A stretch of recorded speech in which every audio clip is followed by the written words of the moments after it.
Flex your business with an American Express Business Gold Card. You'll earn 4 times membership rewards points on your top 2 eligible spending categories, like transit and electronics, each month, on up to $150K in combined purchases per year. Plus, you can now earn 3 times membership rewards points on flights and prepaid hotels booked on AmexTravel.com. Terms and points cap apply. Learn more at americanexpress.com/business-gold. Amex Business Gold, built for business by American Express. When you need mealtime inspiration, it's worth shopping Kroger for thousands of appetizing ingredients that inspire countless mouth-watering meals. And no matter what tasty choice you make, you'll enjoy our everyday low prices. Plus, extra ways to save, like digital coupons worth over $600 each week and up to $1 off per gallon at the pump with points. So you can get big flavors and big savings. Kroger, fresh for everyone. Fuel restrictions apply.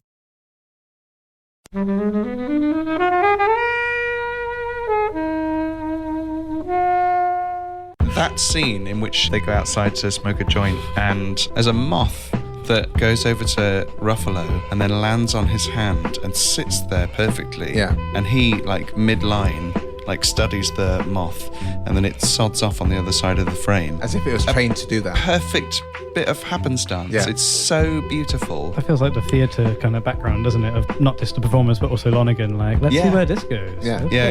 Here we go. And they probably did after that. They did a new take because our moth was in shot. And then it's great that they used it. Yes. Moth. Best supporting moth.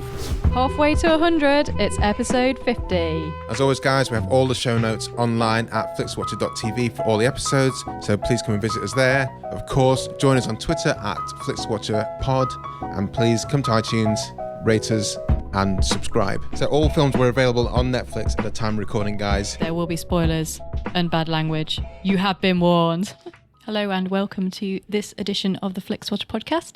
Today we are joined by Simon and Sam, and they are from the Picturehouse Podcast. Would you like to go say hello and introduce yourselves? Tell us a little bit more about your podcast. Hello, my name is Simon. This is my voice here. And what does your voice sound like, Sam? Well, Simon, my voice sounds like this. Don't do an impression of my voice.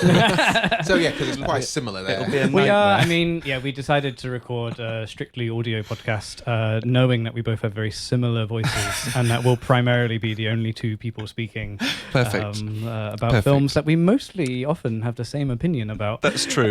So we do a weekly review show for Picturehouse Cinemas, and we have lots of guests on the show, which is nice. Directors and writers and actors and creative people, which is really fun. And yeah, it's like a weekly roundup of the best stuff that's showing at Picturehouse across the land, and it's a bit of fun. It's just a bit of fun. It's just a That's bit of what fun, it guys. is. And I think it's a nice twist because a lot of other podcasts that do stuff on a weekly basis, they kind of review the chart as a whole. But because of the way the Picturehouse is kind of focused on, you have the big films, but you also have a lot of the smaller independent films. It's good to see what's playing well. Yes. In the Picturehouse versus what's... We do a little recap of the top 5 highest grossing films at Picturehouse Cinemas over the last week. So like, this is what you guys have been going to see, and then we'll do the new releases of the week, and then any interviews that we've done in the time. It's good fun. We've been doing it for 7 years. Oh, really? Wow. So you must have been right at the cusp there of the film podcast. We initially did, it was initially the Ritzy podcast for just the Ritzy in Brixton. And then they asked us if we wanted to do, the marketing people asked us if we wanted to do it for the whole chain, and we just said, yeah. So we'll carry on talking. Why not? And, just forcing our opinions on people. That would be delightful. And they're yet to stop us doing that. Yes, Which is very true. generous. As long as you're enjoying it, then great. That's it, yeah. I mean, do you have, the Picturehouse cinemas that I've been to are pretty grand venues. Do you have a favourite Picturehouse? Ooh. Are you allowed to say? Probably not, but yes. I imagine that your answer will be the same as mine, but we lived very close to the Ritzy together for a number of years, and it sort of became our spiritual home. And yeah, I'd be lying to you if I didn't say that Screen 1 at the Ritzy isn't my favourite screen in the UK. It definitely is. The Ritzy is really special because we did start sort of doing the podcast there, Yeah. and I used to work there. I was a projectionist, and I worked for the nice. house for a while. Yeah. And Screen One at the Ritzy is a lovely Art Deco cinema screen. It's well worth. It's kind of odd going there to see something brand new, like say a Transformers film. Yeah. But you're in a cinema that was built in 1911 with beautiful Art Deco arches and lots of original features there. But then also giant robots kicking the shit out of each other on screen. My favourite thing I think I saw there was The Artist, when everybody was so hyped and it was sold out, and it just felt right, like it was absolutely packed. People were like having a great time, lots of laughter, and then the cinema looked like it belonged in the film. That was such a treat. It was beautiful. I remember that very well. Yeah, it's a lovely place. Yeah. I'm a huge fan of Picturehouse Central. I knew you were going to say that. Yeah, I can't. It's a great place. 2 years old as of next Saturday. Yeah, and I absolutely love it. Yeah, And Screen One's the best. Atmos, done. Yeah. Thanks very much. we're talking about Not cinemas. not cinemas. We're talking about watching stuff at home, but obviously we need to refer back to where you guys come from. But Oh, we're you're very talking kind. about the Kenneth Lonergan Kalo film. Yes. You Can Count on Me, Yes. which is your choice, Simon. It so is my choice, and thank you so much for letting me revisit one of my favourite ever films. Cool. So yes, I chose You Can Count on Me, which is written and directed by Kenneth Lonergan. From the this is how I like to refer to You Can Count on Me. I like to call it from the writer of Analyze This, The Adventures of Rocky and Bullwinkle, and one episode of Doug comes You Can Count on Me. And like Kenneth Lonergan is a very interesting and multifaceted man. He is a playwright by trade who then transferred to the silver screen. He's sort of had like 4 or 5 hit plays, and this is the first of his 3 films. And to give you a quick synopsis, it's a funny one to try and sum up, really, because it's sort of a film that doesn't. It sort of defies synopsis. I mean, it's the story of a brother and a sister. The sister Sammy, played by Laura Linney, has lived in her hometown all her life. She's mid-30s and lives with her 8-year-old son Rudy, and her sort of semi-estranged brother, played by Mark Ruffalo, comes back to stay under the pretense that he just wants to spend some time with her and her son. He's actually run into a bit of trouble, and he wants to ask her for some money. And he ends up staying a bit longer than anticipated. And the film is about the relationships between the two of them and her son Rudy and a few other key players in the town. And I truly think it's one of my 100% favourite films. I think Lonergan's a bit of a master.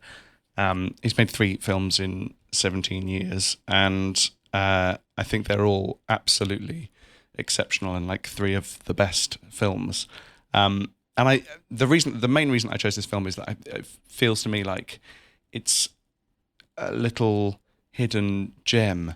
You'd never. I mean, Netflix are habitually terrible at marketing their own material and everything that's on their website, but I think that. I think it's important to highlight films like You Can Count on Me, which I think is a work of astonishing greatness and that just sits there.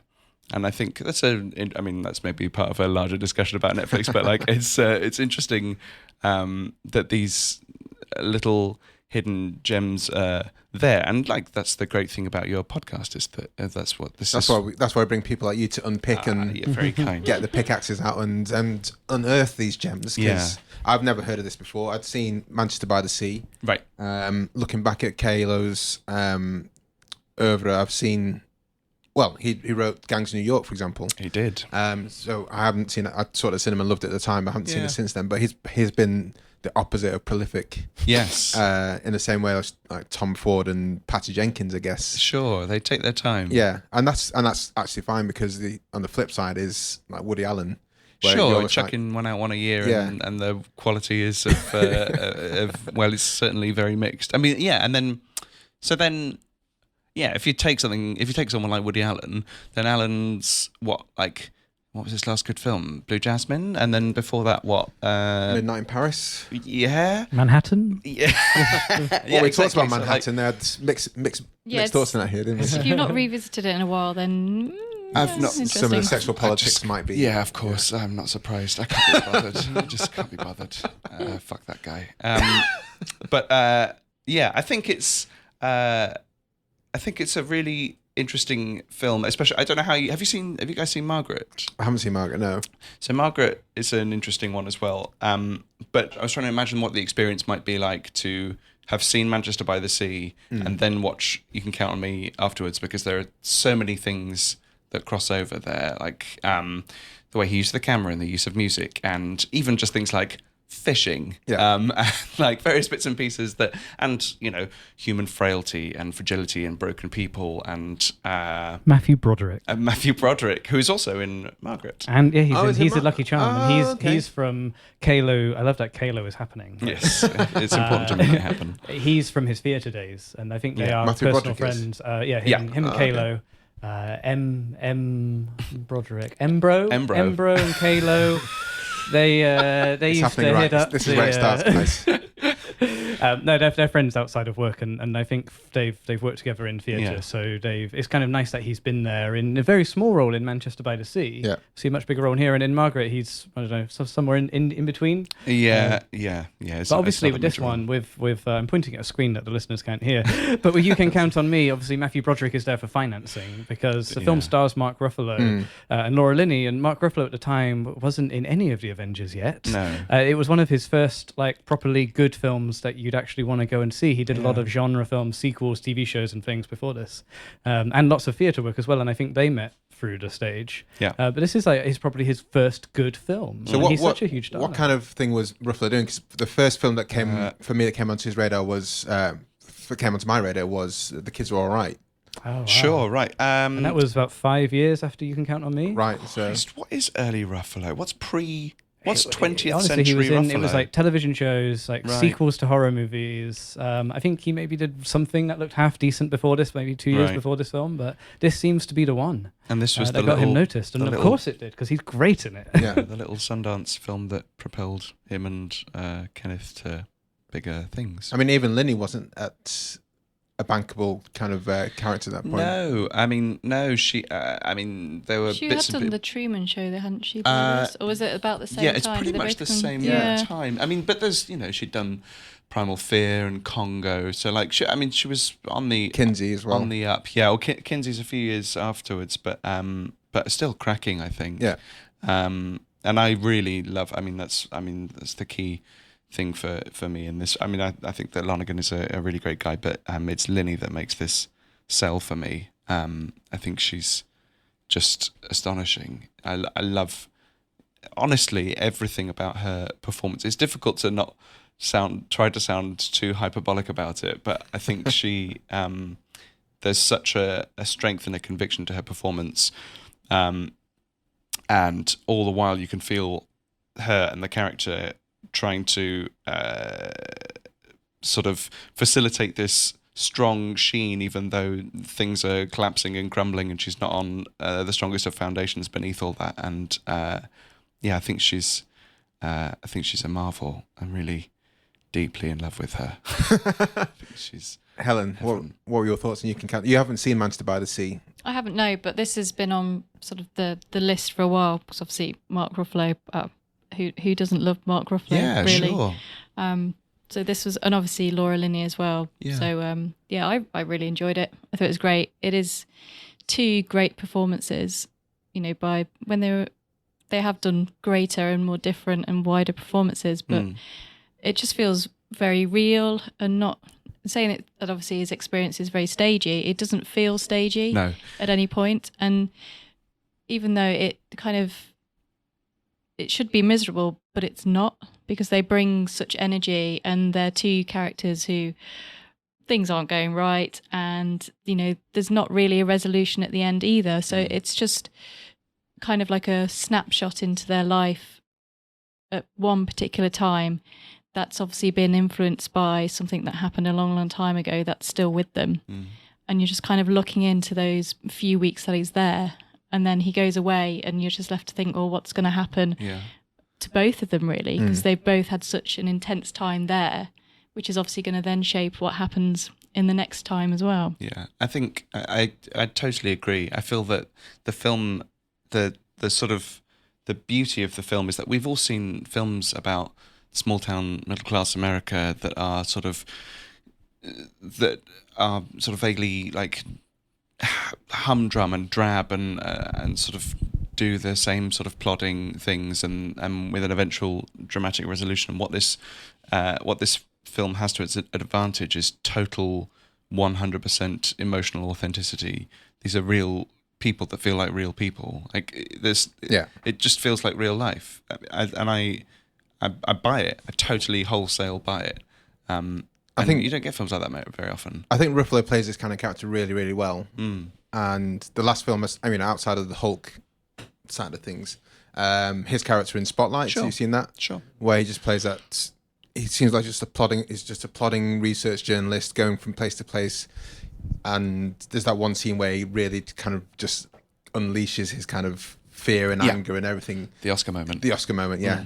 Yeah, it's just kind of asterisk. This is your Oscar moment, Mark. Yeah, exactly. Close asterisk. It is 100% that.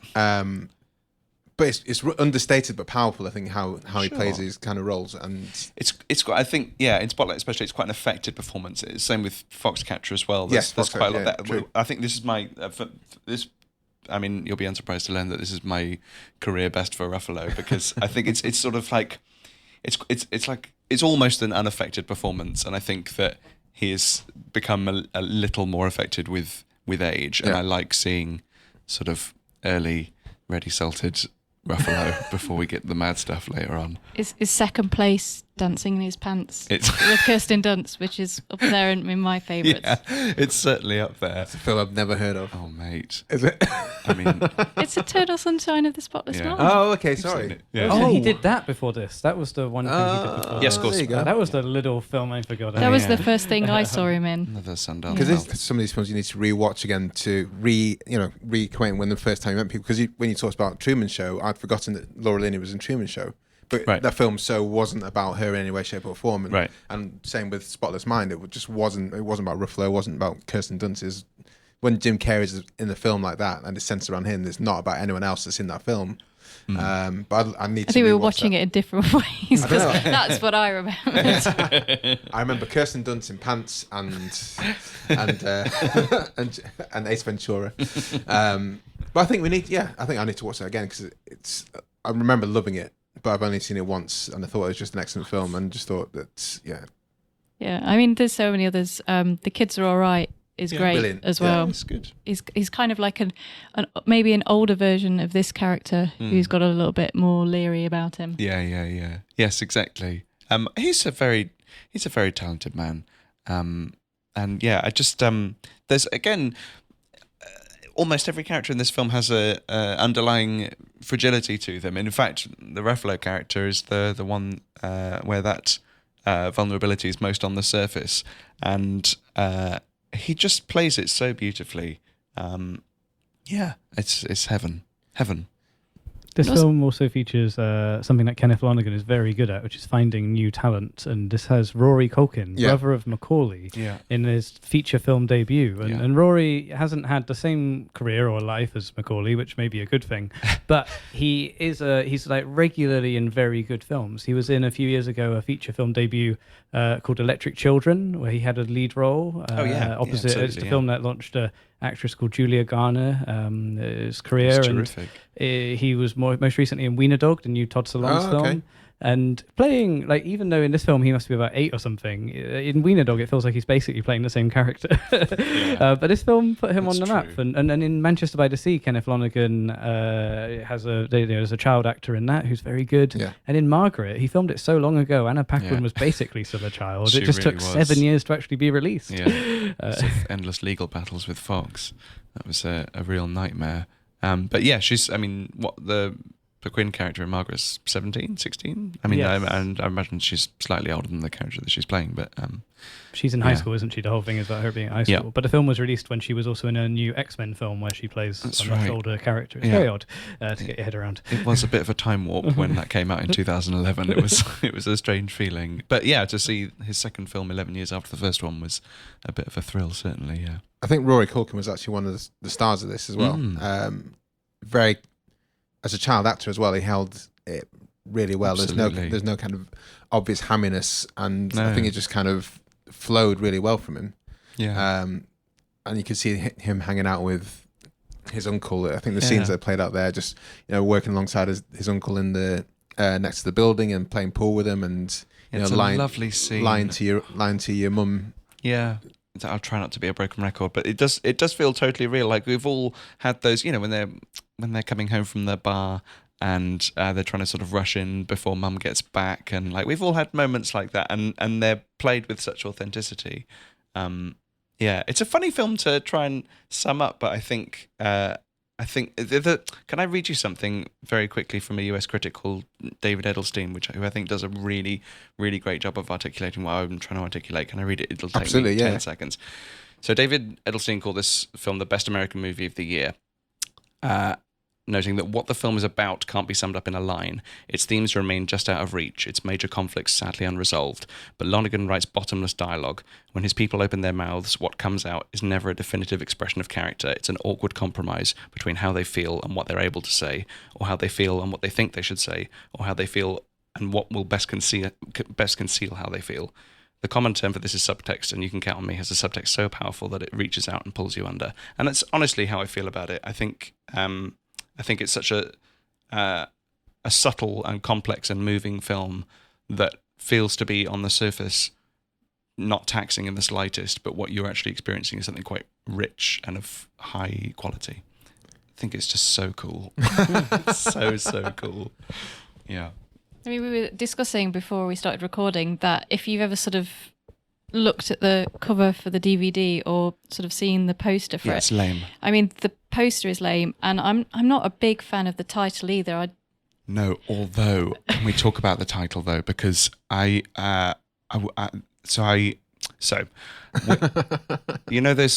moments in films when the title turns up and it's a total nightmare and it's said by one of the characters. Yeah. So I have a flatmate, and we call those moments bell moments, and we have a bell next to our television, and we ring the bell every time the character says anything. Yeah. And what I love about You Can Count on Me is that it is one of cinema's only examples of the anti-bell moment, which is, I'm sure you remember the last exchange of dialogue on the bus station.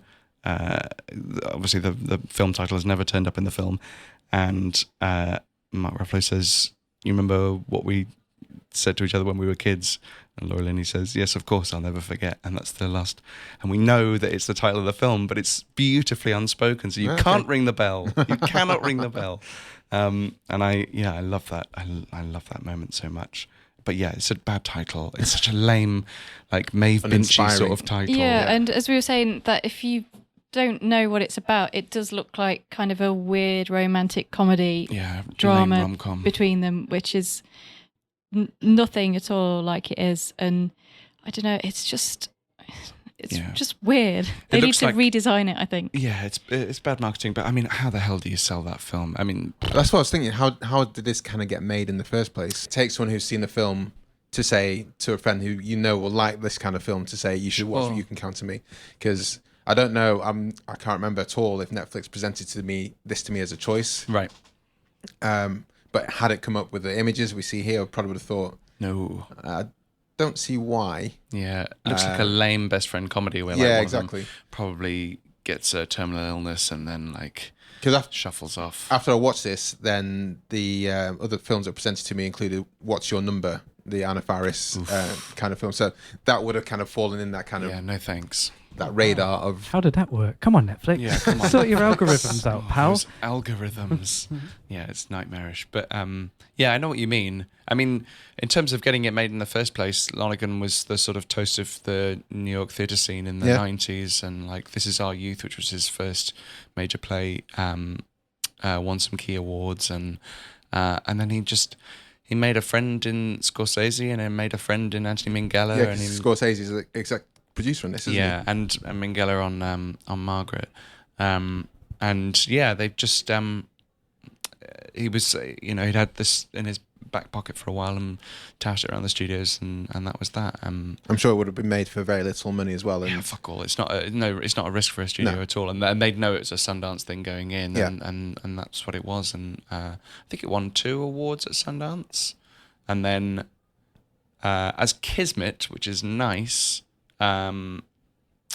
You Can Count on Me was nominated for 2 Oscars, screenplay for Lonergan and Linney for actress, and then didn't win either. But then Manchester won 2 Oscars, which were screenplay and actor, which is a shame. But I mean, the fact that Lucas Hedges isn't the recipient of that best supporting is a madness as far as I'm concerned. I think it's one of the best parts of Manchester by the Sea. Oh, yeah.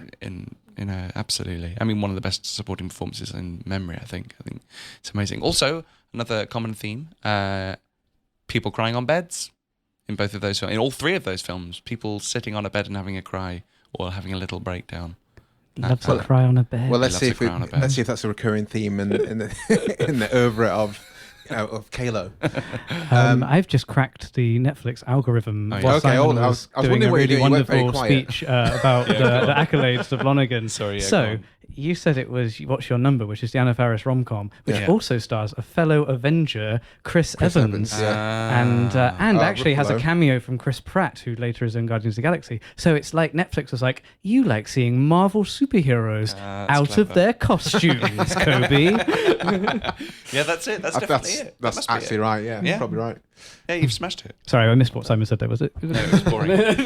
Nothing to worry about. I'd like to talk a bit about Matthew Broderick's character in this. Yes, let's talk about Broderick. Ferris Bueller is the one I go online saying is my favourite film. So it's always interesting seeing him play against type as a... Yeah. And in Manchester by the Sea, he plays a bit of a dick. In this, he plays a massive dick, but very, very fragile. Yeah. But well drawn out character. Because if she simply had an affair with Brian, Matthew Broderick's character, it would have been kind of a flat thing. I would have been kind of pissed off with it. But you kind of see how well drawn out and helpless he is as a person. He's kind of really pathetic, isn't he? Yeah. Complaining about people's screens, complaining about someone leaving for 15 minutes to go and drop the kid off at the childminder, which is kind of like, dude, what are you playing at? It's a little bit like his role in Election. Sure. Yeah, absolutely. Yeah. He's watching this. He's having a lot of fun. Yeah. You can just tell. Definitely. I think people kind of write him off a little bit and forget that, his performances are actually really good. Yeah. He's great. And he manages to kind of bring a bit of humanity to characters that are not necessarily likable, but they're kind of trying to be, and they're trying to do the right thing all the time, but things don't quite work out for them. Yes, absolutely. And the thing that I really love especially about the character of Brian is that he's only there to serve the character of Sammy. That's literally his whole purpose. I love the use of sexuality in this film. Like, how many times do we get to see a woman in her mid-30s with an 8-year-old son gets to enjoy her wholesome sex life without shame or judgment? No. She's literally just living her life and making her choices, and I love that stuff. Like, it's the only reason that he's there. It's the only reason that Bob is there. It's and she has the conversation with the Reverend at the time. Yeah, who's played by Kenneth. Played by Kalo. A great performance. Yeah, he's really good. Yeah, he's really fantastic. Good. Yeah. Just those 2 scenes. He's really wonderful. And she shouts at him saying, "No, it's not. It's up to me to do what I want to do. It shouldn't be. If it's a sin, it should be. I can't phrase it at all. No, I know what you mean. But it was that kind of turnaround, that kind of head to head was on her terms. It wasn't. It wasn't Kayla's character saying, "You are really bad. You're doing this wrong thing." Yeah.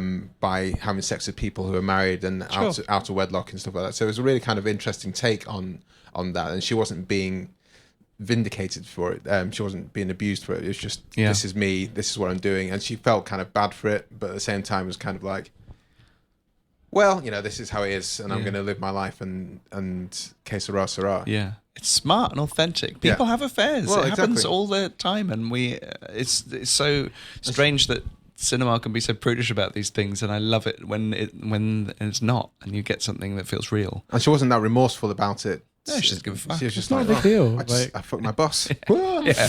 Oh, can we talk about that scene and the best supporting moth? Oh my god. Best supporting moth. Oh, the moth. That scene in which they go outside to smoke a joint, and she confesses, not a confession, she tells her brother that she fucked her boss.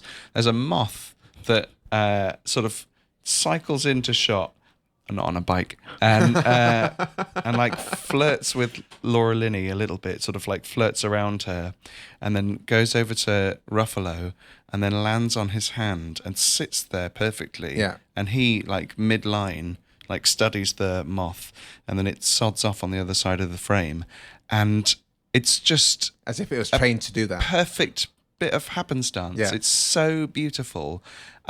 So I'd forgotten about that moth, and every time I watch that film, and I've seen it a lot, every time I watch that film, I'm struck by it. So I went back and I watched the moth scene again, and the moth shot is just like a simple 2-shot, but it doesn't cut. But the establishing shot of that scene is from behind them, and so we see just the backs of them and the stars above them, and in that establishing shot, a moth, Or the moth stunt double. it might be, You don't exactly, know. or the stunt double, like floats across the screen. So what I want to know is like Kenneth Lonergan sitting just out of shot, like chucking moths into the frame to get this great moth moment, or is it just like a mothy area? What's going on here? Well, How do we find out? I do remember seeing that, and I just thought it was quite a cool thing, because he kind of looked like he was batting it away, but then he caught it on his finger and just kind of thought, oh, that's quite nice. And it sits there, and it sits there, like, and neither of them break, No. and like the dialogue just keeps flowing, and it's like another thing that contributes to the total authenticity of the drama. And just That feels like the theatre kind of background, doesn't it? Of not just the performers, but also Lonergan. Like, let's see where this goes. Yeah. Okay, Yeah. Here we go. And they probably did after that. They did a new take because Moth was in shot.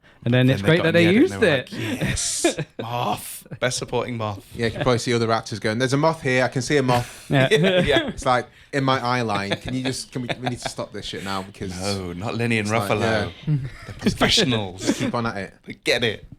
Yeah, definitely.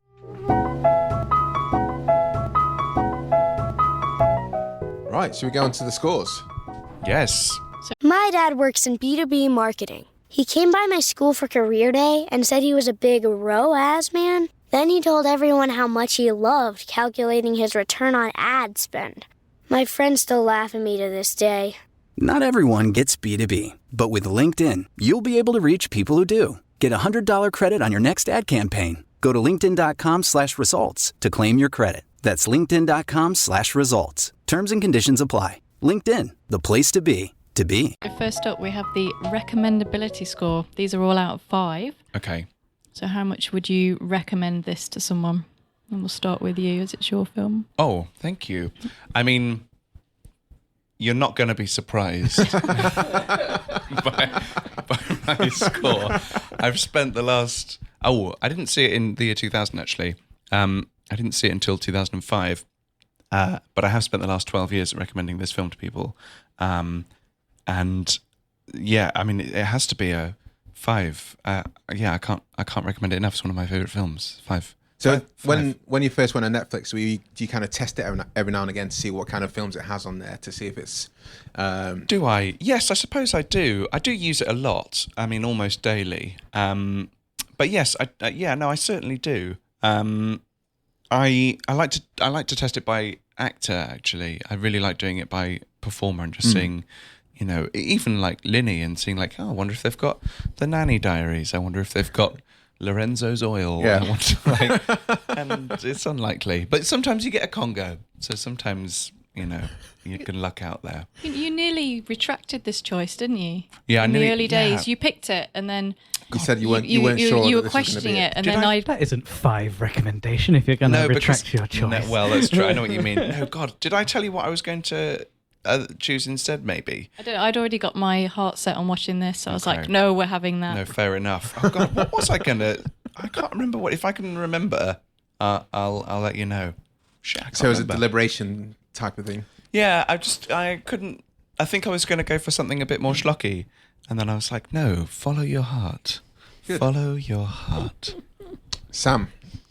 Oh, it's going to be really boring if we give the same score, so I think I want to just torpedo it by saying one. No. Oh, yeah. Cheers, mate. No, but it is. I mean, Simon's right to recommend it because I think for a couple of things, Manchester by the Sea was such a big hit. Yeah, and Margaret was criminally underscreened. The second feature, it actually opened in only one venue in the whole of the UK, the Odeon in Panton Street, because Fox were trying to bury it because it cost them so much money after all the legal battles and re-editing and stuff. So they sort of like released it in one cinema. Can I just say that Odeon in Panton Street, I think, is a fantastic cinema in London. It's very curious. The programming there is actually really diverse. It's really eclectic. Yeah. You can see anything there. It's where everybody's trying to dump their movie. If it's nowhere else, it's at the Panton Street. It's so bizarre, isn't it? It's a funny little Literally, site. you can see it from Leicester Square. It's like, wave, hi. Yeah. It's a little shed. It's a weird little place. It's good because when they talk to people, they can say, I work in the Odeon on Leicester Square. And then people turn up at the big one. And like, no, the other one. Panton one. It's actually slightly off Leicester Square. Okay, it's on Panton Street. But I think because Lonergan has got so big, especially with winning the Oscars this year and things, I think it's important for people to see where someone started and to see, come closer, to see how people have sort of progressed, but also the themes that run through his work. And this has got a lot of similarities with Manchester by the Sea, and maybe it does some of them better. So it's a 5.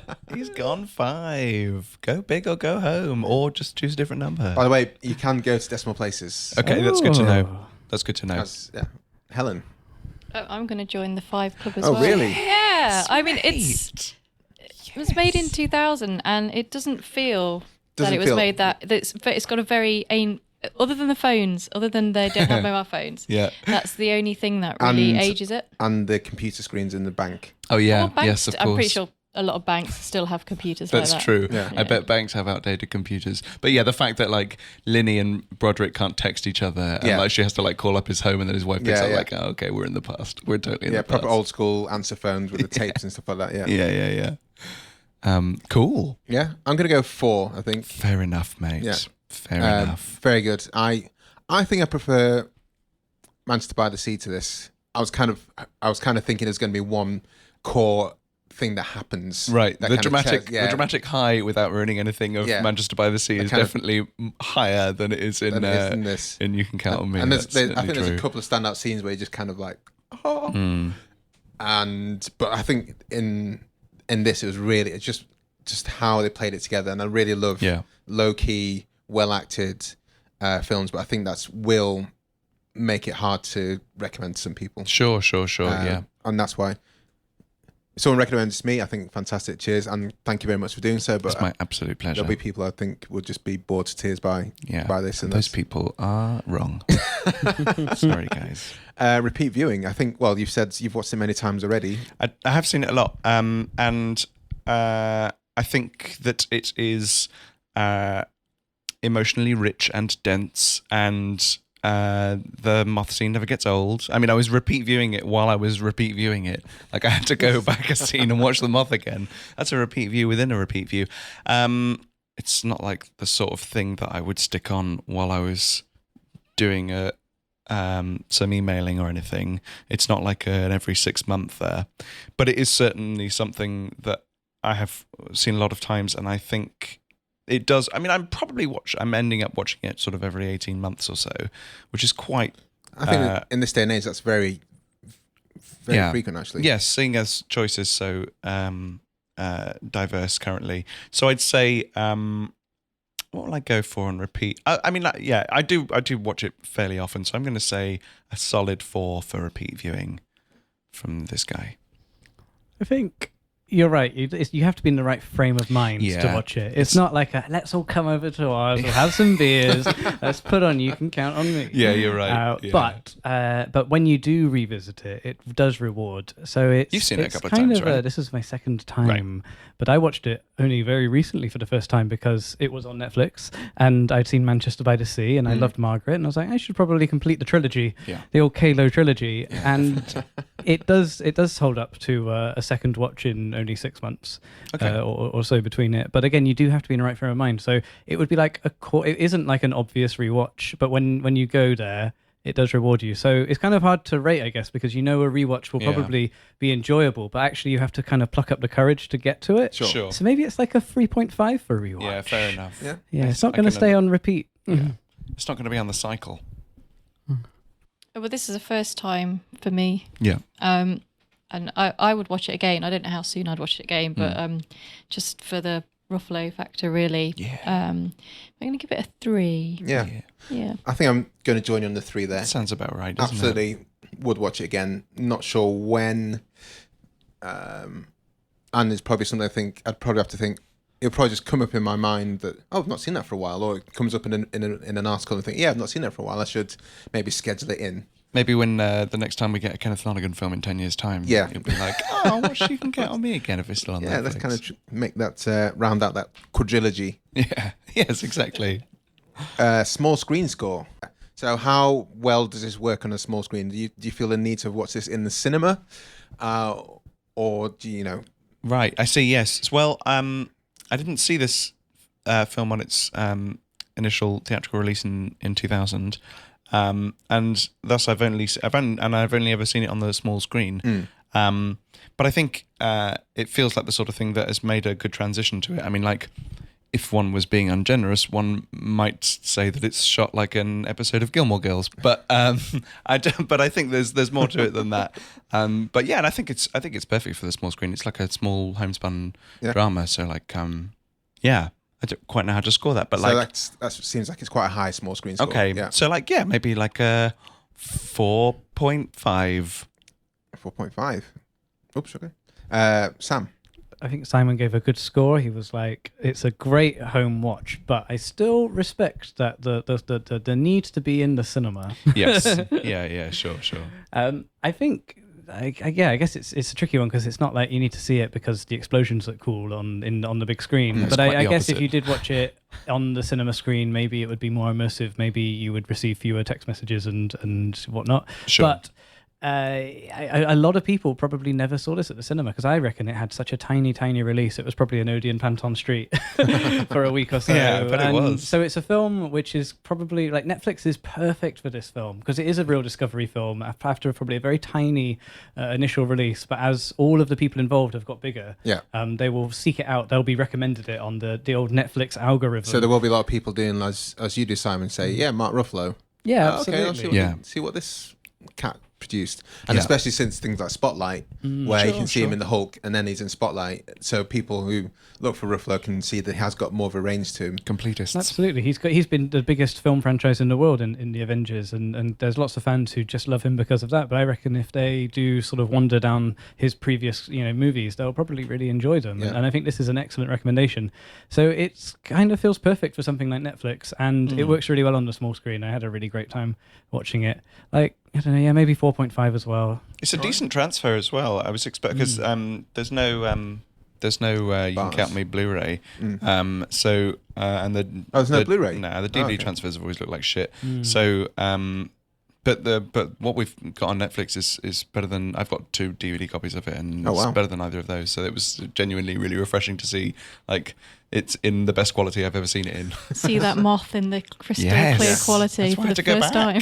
Yes. I do love that about Netflix. They often have, because they can source copies from all around the world, and no one may have licensed a Blu-ray, but it might have a DVD here, and you can often get better quality versions of the films on Netflix. Oh, good. I think Margaret was the same. There's only a DVD of Margaret, but when Margaret was briefly on Netflix, I don't think it's on there anymore. No, that was in full HD. The only place to see it. I rewatched Margaret today because I was just thinking about having rewatched You Can Count Me yesterday. I was like, I'll give Margaret another go. Why not? Helen? Oh, I'm going to give it a 5. I'm going to drop it. Not going to drop it anywhere. I mean, again, exactly what you've all said. It is a real Netflix discovery. It's one of those that you might have skipped over just because it looks a bit odd and you're not quite sure what it's about, but you should definitely investigate it. And just watching it on your laptop or on your TV is, the perfect environment. It works really well. Yeah. I think I'm going to give 4.75. Oh, very strong. Yeah. I think I don't think I need to watch it in the cinema, but there were some soundtrack moments which I I can't remember what they were, just kind of fanfares in places. Yeah, it's a bit of bark and a bit of handle and all that sort of gubbins. It's nice to hear in a big room. It'd be nice to hear I say, Screen 1, Picturehouse Central, Atmos. Can you imagine? Lovely. That's it. Lonergan likes to use classical pieces, doesn't he? Quite a lot. It certainly does. It's It's all another, there. He's the just old making the same trademark. film time after time after time. Kenneth Lonergan's made his film again, has he? Engagement score, Simon. So this, I'm assuming, is like engagement as in like not looking at your phone even though you're at home and Absolutely. you're not in a cinema. Well, I would say that this is a gentle film, and as such, this is not a mile-a-minute thriller, so you're not going to be necessarily like sitting on the edge of your seat. But I do think that I do think that it is engaging in a specific way. If you like, I would watch this film if I was relaxing, or if I was, as you said, like you're not going to get everyone around on a Friday night to watch You Can Count on Me, although I might, but most people are not going to do that. And I think if you allow yourself to engage with it early on, then I think the engagement level is potentially reasonably high. But I fully understand that people might be lulled into a sense of like phone checking or whatever. So I think I might go in the middle. I might go like 3.8. Sure. Sam. Fun to do those decimal points. Really enjoying it. The decimals have really come into play. We were all a bit nervous on the first one. But now we're really going for it with the decimals. Yeah, I think you have to, and that's the thing, I guess, when watching stuff on Netflix, you have to be very considerate of like, who else is in the room, what else is going on, will you be distracted, like that kind of thing. Will the other person hate what I'm going to watch? Yeah. I feel like if you put this on and someone else just sort of like was like, what are you watching? I'll just sit down and watch it. I think you could accidentally watch the whole film and have a really good time. Because I think the characters are so appealing, and it is such a beautiful reality to be in for like 2 hours or whatever. So yeah, I'm going to go 4 on engagement. Okay. It's I think once you're in, you're in. I'm going to go for a 4 as well. It's nothing kind of really happens in it, so it doesn't have that kind of tension all the way through it, which is not a bad point of it, but it does mean that you may sort of be sort of distracted by the moth and then start thinking about moths a bit. I did look at my phone a little bit and answer a few messages, but my friend is due to have a baby, so I was finding out. That's your reason. Yeah, Fair enough. that's it. But yeah, 4. 4. I don't see why there's any reason why you'd start watching it and not kind of stick with it, because they are so engaging. And as the length we've already discussed before we started recording, it's nearly 2 hours, but it doesn't feel like that. It's not a slog. It's not a torturous time spent with them. I'm going to go a bit lower with the engagement score here than you guys. I think I'm going to go around the 3 mark. And I think it kind of also almost ties in with the repeat viewing score side of things, whereby you have to be... I could see myself starting watching it and then thinking, actually not right now, and kind of diving out. But I think when you're in there, you are locked in, and you want to pass the time. And there's not much phone checking, my wife came in halfway through, and I was quite happy to stop it and have the kind of a chat, and then she went away and I started watching again. So that equates to about 3. I think 3 for this engagement score.